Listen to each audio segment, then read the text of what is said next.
Do you know what it feels like to be erased in plain sight?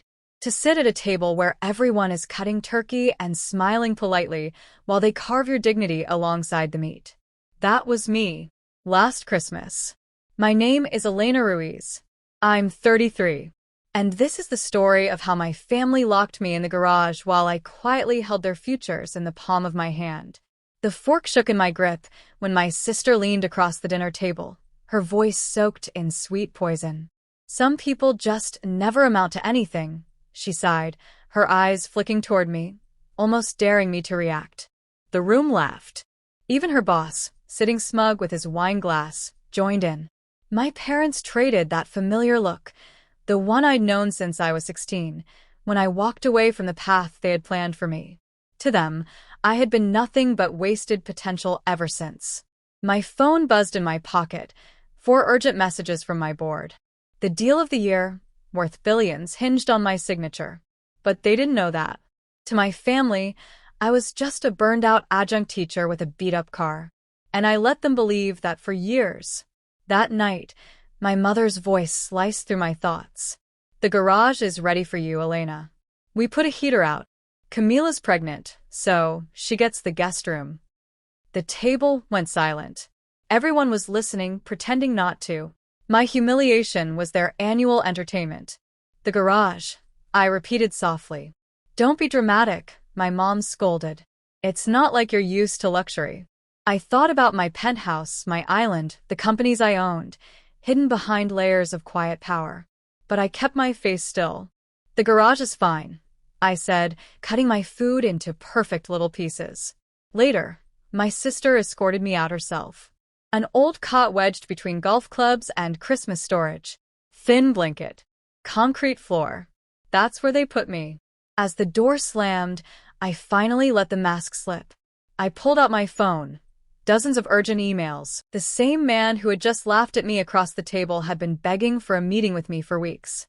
The elusive CEO. The ghost who controlled his future. And that ghost was me. The next evening, I took my place at the far end of the dining table, as far from the important people as possible. My dad beamed proudly at my sister. Sophia just got promoted to junior vice president. Isn't that wonderful? Congratulations, I murmured, sipping my wine. Summit Enterprises must be impressed. Her boss chuckled. She's one of our rising stars. That merger last year opened so many doors for her. No one knew. Not one of them suspected that the faceless billionaire they gossiped about, the mysterious CEO they speculated was hiding in London or Tokyo, was sitting right in front of them. And when Sophia smirked, dismissing the CEO as probably some spoiled rich brat who got lucky, I almost laughed out loud. Minutes later, her boss's phone buzzed. He excused himself, voice shaking in the hallway. Yes, I know the board meeting is tomorrow. No, I still haven't reached her. Please, just give me 5 minutes with Mrs. Ruiz. Please. He came back pale. And that's when I decided enough pretending. I set down my glass. My voice was calm, but it sliced through the room. The meeting is at 8, not 7. And Sophia won't need her reports. I've already reviewed them. The table froze. What are you talking about? My sister laughed nervously. You don't even work there. I stood, smoothed my sweater, met their eyes one by one. Actually, I own it. I am Summit. Dead silence. My mother's glass slipped from her hand, red wine bleeding across the white tablecloth. I projected my ID across the wall. CEO, Summit Enterprises. My photo. My name. No joke. While you were climbing the ladder, I told my sister. I was building the building. The room erupted in chaos, denials, excuses, desperate questions. But I was already done. Why didn't you tell us? My father finally asked. Would it have mattered? I said softly. You never saw me unless I fit your definition of success. You measured worth in cars, promotions, dinner party bragging rights. I measured it in something real, vision, integrity, creating change. My sister's face had gone ghost white. She whispered, You're going to fire me?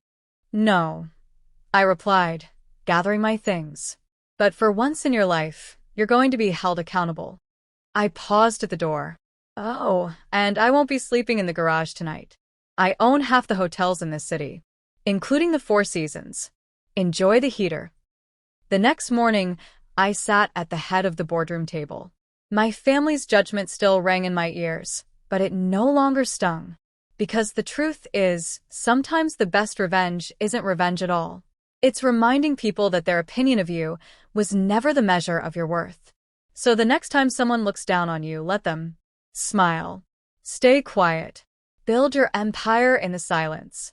And when the time comes, let the truth speak for itself. And trust me, the truth is louder than any laughter. If this story hit you the way it still hits me, tell me in the comments. Have you ever been underestimated by people who should have known better? I want to hear your story.